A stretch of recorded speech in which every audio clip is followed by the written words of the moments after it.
Bonjour maman, comment vas-tu? Bonjour ma fille. Ça va et toi? Moi ça va.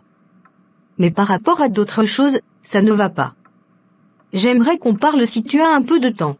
Bien sûr, ma chérie, viens t'asseoir. Que se passe-t-il? C'est à propos de mes études. Je sais que vous faites de votre mieux, mais j'ai encore des difficultés à payer tout ce dont j'ai besoin pour l'école.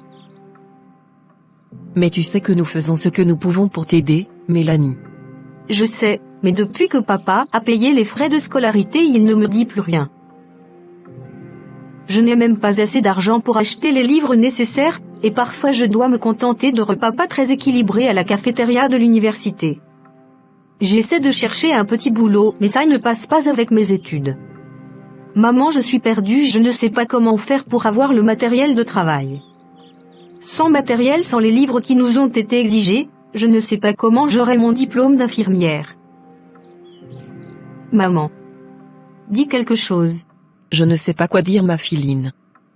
Les choses ne se passent pas bien, mon commence n'avance pas, et tu sais que, ton papa est à la retraite. Son argent qu'il reçoit n'arrive même pas à gérer cette maison.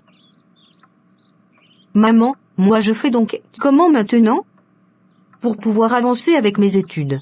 Est-ce que tu t'es rapproché de tes frères, pour voir comment ils peuvent te venir en aide? Maman, sauf si tu leur parles toi-même. Car moi, j'ai déjà essayé et chacun me dit qu'il n'a pas d'argent.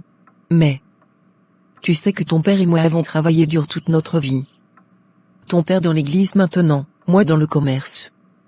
On essaie de faire ce qu'on peut, mais tu sais bien que ce n'est pas facile non plus de joindre les deux bouts avec les temps qui sont actuellement difficiles. Je comprends, maman. Vous avez toujours travaillé dur, mais parfois j'ai l'impression que c'est à partir de moi que vous n'avez plus l'argent. Vous avez investi sur nos grands frères et sœurs, maintenant à notre tour plus rien. J'ai vraiment besoin de plus d'aide pour continuer à avancer dans mes études. Ce n'est pas facile de tout gérer seul ici, surtout quand je vois d'autres étudiants qui n'ont pas ces préoccupations financières. Lynn, tu sais qu'aucune situation n'est jamais parfaite.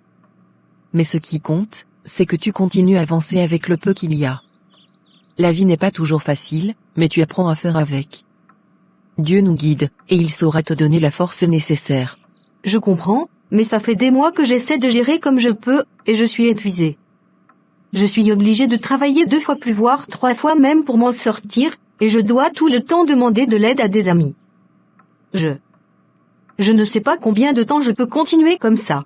Ma fille, calme-toi. J'en parlerai ce soir à ton père, et on verra ensemble ce qu'il y a lieu de faire. D'accord maman. S'il te plaît, essaye de parler avec papa, c'est vraiment très compliqué pour moi. Le véritable problème c'est qu'avec mon emploi du temps de l'école, il n'y a même pas moyen de faire un petit boulot. J'ai voulu essayer un petit commerce, mais c'est encore plus compliqué que je ne pensais. T'inquiète Lynn, je parlerai à ton père, on verra. Ok maman, merci de me comprendre s'il te plaît, parle vraiment avec lui. Je le ferai. T'inquiète. Bonjour ma chère tendre épouse. Bonjour mon chéri, déjà prêt? Oui ma chérie. Pourquoi? Non, juste comme ça. Je me suis levé de bonne heure, en faisant moins de bruit croyant te laisser plus dormir, car je me disais que tu ne sors pas aujourd'hui. Ah non. Certes j'aurais voulu dormir plus, mais j'ai rendez-vous avec les jeunes de ma paroisse. Y a-t-il quelque chose pour moi? Non, rien de particulier. Juste Lynn qui cherche à te parler depuis.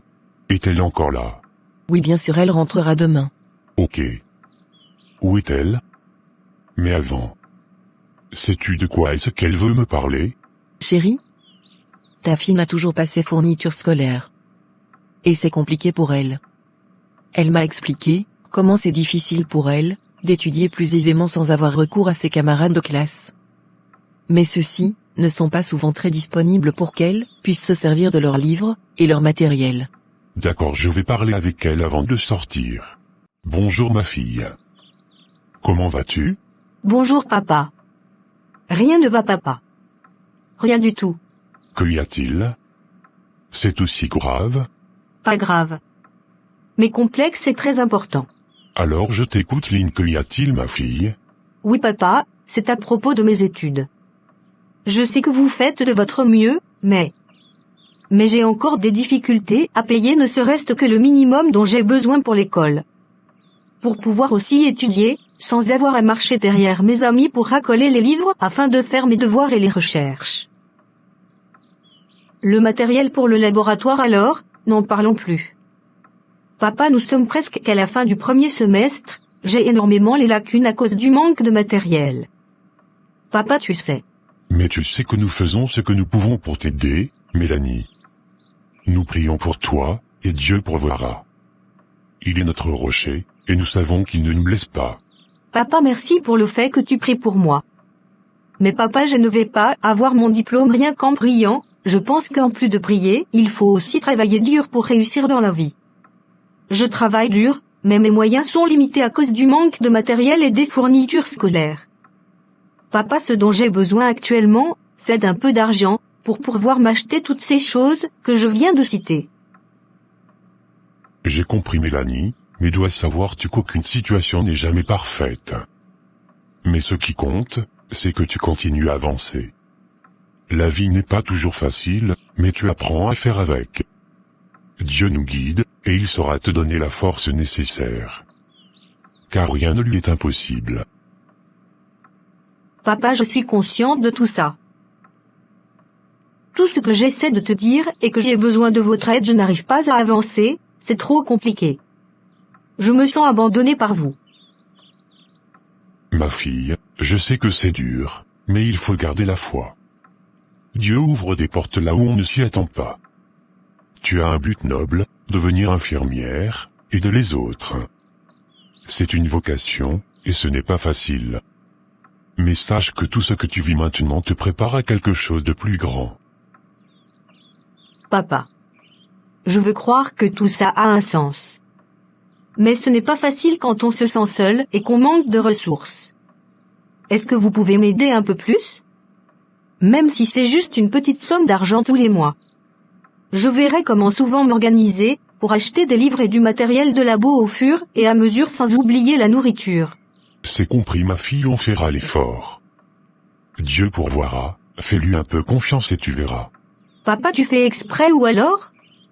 Si ça continue comme ça, je serai obligée d'abandonner ma formation, faire d'abord un petit commerce, essayer d'économiser pour reprendre l'année prochaine. Quoi? Hors de question. Tu sais que j'ai énormément dépensé pour ta pension scolaire. Alors il est hors de question que tu abandonnes. Je t'ai dit qu'on trouvera une solution. Je fais alors comment, je suis perdue? Ne t'inquiète pas. La route sera peut-être semée d'embûches, mais c'est justement ce qui fera de toi une meilleure infirmière, et plus tard, une personne plus forte.